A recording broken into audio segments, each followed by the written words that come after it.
안녕하세요. 반갑습니다. 자, 오늘은 불경기에 대처하는 방법, 그 얘기를 조금 해보겠습니다.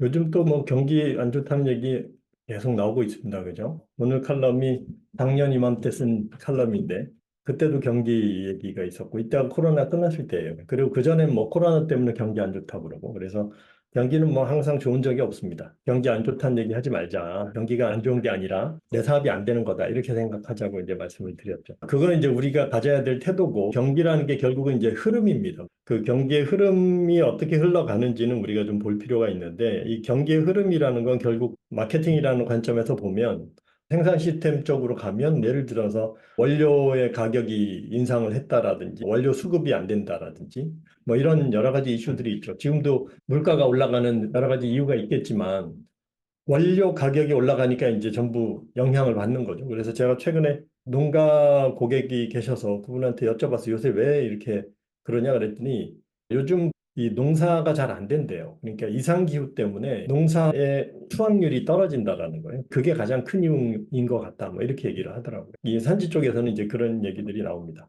근데 어쨌든 그건 이제 생산단의 이슈고, 그 다음에 고객 시스템 쪽에 생산단의 이슈들은 또 그런 비용 이슈들이 있는 거죠. 그래서 뭐 유가 인상이라든지 농산물 인상이라든지 뭐 여러 가지 이런 가격 인상 요소들이 있는 거고요. 그다음에 이제 마케팅 관점에서 보면 이 고객 시스템 관점에서 보면 여기는 이제 고객들의 변화가 있는 거예요. 그래서 고객들의 어떤 흐름이 바뀌고 있다. 뭐 이런 것들도 우리가 이제 볼 필요가 있습니다. 지금 이제 다들 하는 얘기는 뭐냐면 이 지출이 줄었다는 얘기예요. 그래서 이건 뭐 작년부터 마찬가지로 계속 그런 조짐이 보이다가 지금 또 여러 가지 인플레이션이 생기니까 이제 지출이 더 줄어드는 거죠. 지출이 줄어들었다라는 거는 그러니까 보통 이제 우리가 경기가 안 좋다라는 건 보통 요 얘기입니다. 고객 주머니 사정이 안 좋아졌다는 거예요. 주머니 사정이 안 좋았다라는 거는 쉽게 말하면 쓸 돈이 줄어들었다. 가용 예산이 줄어들었다는 거예요. 그래서 가용 예산이 줄어들었다라고 생각하면 이제 제일 먼저 우리가 떠오르는 게 고객들이 돈이 없구나. 그러면 내가 가격을 낮춰야 되나? 이게 이제 제일 먼저 떠오릅니다. 그러면 저가로 내려가야 되나? 이렇게 떠오르는 거죠. 그래서 보통 이제 저가 시장으로 내려가는 케이스들이 많습니다. 근데 또 이런 이슈들 때문에 그렇게 그것도 쉽지가 않아요. 근데 어쨌든 그러니까 고객이 돈이 없으니까 비싼 건 안 사고 이제 가격을 낮추면 팔지 않을까 이렇게 됐는데 또 그 이런 여러 얘기를 들어보면 가격을 낮춘다고 해서 또 그렇게 팔리는 것도 아니에요. 저는 이제 이거랑 다른 이슈인데 제가 최근에 1분 챌린지에서 이 칼럼만 보내드리는 게 있습니다. 요걸 제가 일간 마케팅으로 바꾸면서 좀 더 여기에 들어오는 사람을 좀 늘리기 위해서 이게 원래 2만 원짜리였는데 얘를 9,900원으로 인하를 해봤어요. 한 명도 안 늘어납니다. 그러니까 이게 무슨 얘기냐면 가격 이슈가 아니란 얘기. 가격이 싸서 안 하는 게 아니라 나한테 필요가 없어서 안 하는 거. 필요성을 못 느끼는 거. 그래서 고객 입장에서 생각을 해보면 이런 거예요. 가용 예산이 줄어들면 제일 먼저 하는 일은 불필요한 소비를 줄입니다. 그러니까 예전엔 그냥 사던 거를 이제는 한 번 더 생각해보고 사는 거예요. 제 이제 그 아내도 예를 들면 예전에는 미리 물건을 사서 쟁여놨다가 어제 그 얘기를 하더라고요. 이제는 떨어지면 사야 되겠다. 이런 얘기를 해요. 그러니까 뭐냐면 필요 없는 것들은 이제 줄이자라는 거. 그러니까 제품을 싸게 살려고 노력을 하기도 하지만 그거보다 더 중요한 건 쓸데없는 걸 안 살려고 해요. 그래서 꼭 필요한 제품만 구매하려고 한다. 그렇다면 우리가 중요한 포인트는 뭐냐면 꼭 필요한 제품을 만들어내는 게 핵심인 거예요. 예전에는 군더더기로 이것저것 부가적인 것들을 많이 했다 그러면 다른 측면에서는 꼭 필요한 제품을 판매하는 거고 근데 이제 문제가 뭐냐면 우리 입장에서는 판매가 줄어드니까 수익이 줄어드는 거거든요, 우리는. 수익이 줄어드는데 수익을 늘려야지 올라가는데 매출 횟수가 줄어드는 거예요. 기존의 매출 횟수가 줄어드니까 그러면 수익을 보전하기 위해서 뭘 해야 되냐면 객단가를 올려야 돼요. 그래서 저는 이제 그렇게 생각을 해요. 오히려 가격을 올릴 수 있다면 약간은 올려서 수익을 늘리는 방향으로 가는 게 낫겠다. 그래야지 결국은 우리가 수익을 보전할 수 있는 거죠. 이제 그전에는 예를 들면 가격에 우리가 민감하게 하지 않았다면 가격을 조금 더 치밀하게 생각을 해서 최대한 올릴 수 있는 데까지 올리는 거예요. 그러면 보통 이제 우리가 고객들이 가격에 대한 이 레인지가 있습니다. 일반적으로. 예를 들어서 10만 원대가 있고 20만 원대가 있어요. 여기서 요선을 딱 넘어가면 구매를 안 하는 지점이 있습니다. 그 지점을 찾는 거예요.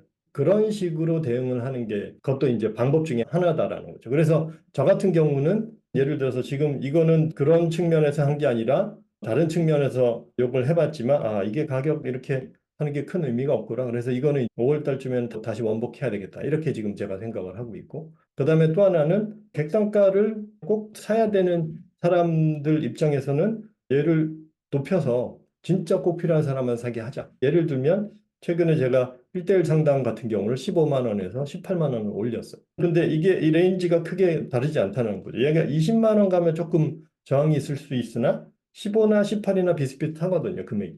이런 식으로 한번 조정을 해보는 겁니다. 그래서 첫 번째 대책은 일단 객단가를 한번 올릴 수 있으면 올려보자. 그러니까 가격을 올려보자라는 거예요. 그래서 잘 보시면 요즘 인플레이션이 일어나는데 이게 뭐 이런 논리 때문에 하는지는 모르겠지만 제가 보기에는 이게 방법 중에 하나라는 거예요. 경기가 나빠졌을 때 오히려 가격을 올리는. 그다음에 이제 두 번째는 자, 매출 횟수, 구매 횟수가 줄어들잖아요. 구매 횟수를 늘리는 쪽으로 또 고민을 해볼 필요가 있다라는 거예요. 그러면 구매 횟수를 늘린다라는 게 예를 들어서 퍼널 모델이라면, 깔때기 모델이라면 구매 횟수니까 여기 매출 얘를 올려야 되잖아요. 얘를 올리려면 노출을 늘리는 수밖에 없습니다. 노출을 늘리는 게 이 불경기 때는 쉽지가 않아요. 왜냐하면 광고비를 늘려야 되는데 이때는 구매당 광고비 예를 들어서 CPA 자체도 올라갈 확률이 높거든요. 얘가 만만치 않아요. 물론 경기가 나빠져서 이게 이제 심해지면 이 경쟁사들이 다 죽어버리고 광고비를 덜 쓰면 얘가 내려갈 수 있습니다. 그러면 이것도 이제 방법 중에 하나예요. 그래서 오히려 이때 경기가 더 안 좋아지면 아직은 그 상태가 아니지만 광고 쪽도 불황이 오게 되면 여기 광고비는 떨어지겠죠. 그럼 이때는 광고비를 올릴 수 있습니다. 꼭 필요한 제품을 살 사람들은 유입이 늘어나니까 이쪽 매출은 늘어날 수 있겠죠. 그래서 이것도 이제 방법 중에 하나일 수 있겠네요. 두 번째 방법은 예를 들어서 노출을 늘린다. 근데 CPA가 만약에 떨어진다면 아니면 유지가 된다면 이쪽 구매 횟수를 늘릴 수 있겠죠. 그리고 또 하나가 뭐냐 하면 자, 퍼널 모델은 이 방법밖에 없고 단골 모델은 지금 단골 매출이 또 우린 여기 하나 더 있잖아요. 그래서 여기 있는 단골 매출을 얘를 올리는데 지금 일단 객단가를 올리는 거를 지금 우리가 고민을 했었고 곱하기 그다음에 구매 횟수잖아요. 활성률을 높이는 겁니다. 그러니까 구매거리를 늘려야 돼요. 기존 상품이야 뭐 당연히 구매를 하겠지만 그거 외에도 예를 들어서 부가적인 상품들을 구매할 거리가 없을까를 이제 고민을 해보는 겁니다. 근데 어차피 여기는 단골 고객들이 이미 확보가 돼 있기 때문에 이 사람들에게 제한을 하더라도 그게 돼야 되겠죠. 그러니까 꼭 필요한 상품을 밖에서 사던 거를 여기서 사게 만드는 거죠. 그래서 예를 들어서 뭐 과일을 파는 회사다. 그러면 과일 외에 주식거리인 쌀이나 뭐 빵이나 반찬이나 이런 것들을 소싱 능력이 있으면 소싱을 해서 기존 단골들한테 제공할 수 있겠죠. 그럼 단골 입장에서는 믿을 만한 제품을 더 편하게 구매를 할 수 있으니까. 그래서